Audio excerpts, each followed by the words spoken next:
John ഒരു meet distribution ഫാക്ടറിയിലായിരുന്നു ജോലി ചെയ്തിരുന്നത്. ഒരു ദിവസം അയാളുടെ ജോലി സമയം അവസാനിപ്പിച്ചു കഴിഞ്ഞപ്പോൾ എന്തോ പരിശോധിക്കാൻ കോൾഡ് സ്റ്റോർ റൂമിലേക്ക് ചെന്നു. നിർഭാഗ്യമെന്ന് പറയട്ടെ, ആ റൂമിൻ്റെ പ്രധാന വാതിൽ അബദ്ധവശാൽ അടഞ്ഞുപോയി.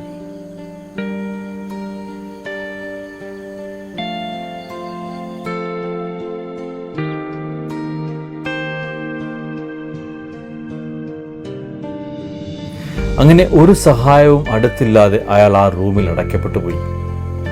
തൻ്റെ സർവശക്തിയും എടുത്ത് അയാൾ അലറി വിളിച്ചു, ഡോറിൽ അതിശക്തമായി അടിച്ചു.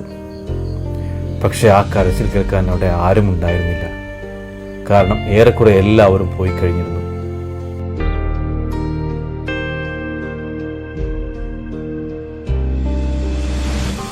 അഞ്ച് മണിക്കൂറിന് ശേഷം അപ്പോൾ അയാൾ ഏകദേശം മരണത്തിൻ്റെ വക്കിലേക്ക് എത്തിയിരുന്നു. കുറച്ചു കഴിഞ്ഞപ്പോൾ സെക്യൂരിറ്റി ഗാർഡ് കോൾഡ് സ്റ്റോർ റൂമിൻ്റെ വാതിൽ തുറന്നു. അങ്ങനെ ജോണിനെ രക്ഷപ്പെടുത്തി.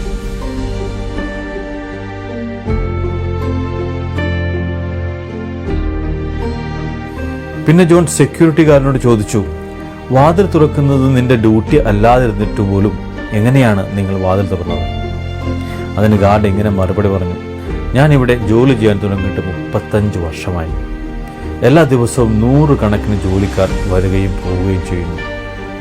എന്നാൽ അതിൽ നിങ്ങൾ മാത്രമാണ് രാവിലെ വരുമ്പോൾ എന്നെ വിഷ് ചെയ്യുകയും തിരിച്ചു പോകുമ്പോൾ എനിക്ക് ഗുഡ് ബൈ പറയുകയും ചെയ്യുന്നത്. പലരും ഞാനൊരു അദൃശ്യനാണെന്ന രീതിയിലാണ് എന്നോട് പെരുമാറുന്നത്. കണ്ട ഭാവം പോലും കാണിക്കാറില്ല.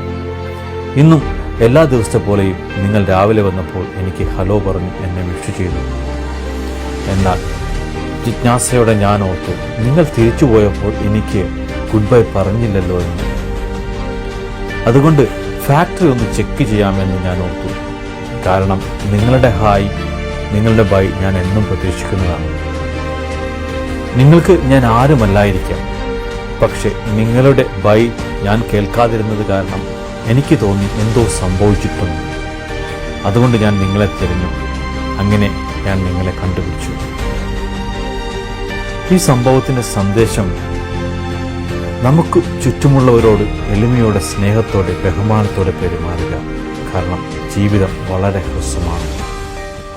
നമുക്ക് സങ്കല്പിക്കാൻ പോലും കഴിയാത്ത വിധത്തിൽ ആളുകളിൽ സ്വാധീനം ചെലുത്താൻ ശ്രമിക്കുക, പ്രത്യേകിച്ച് നമ്മുടെ പാതയിലൂടെ കടന്നു പോകുന്ന ആളുകളിൽ.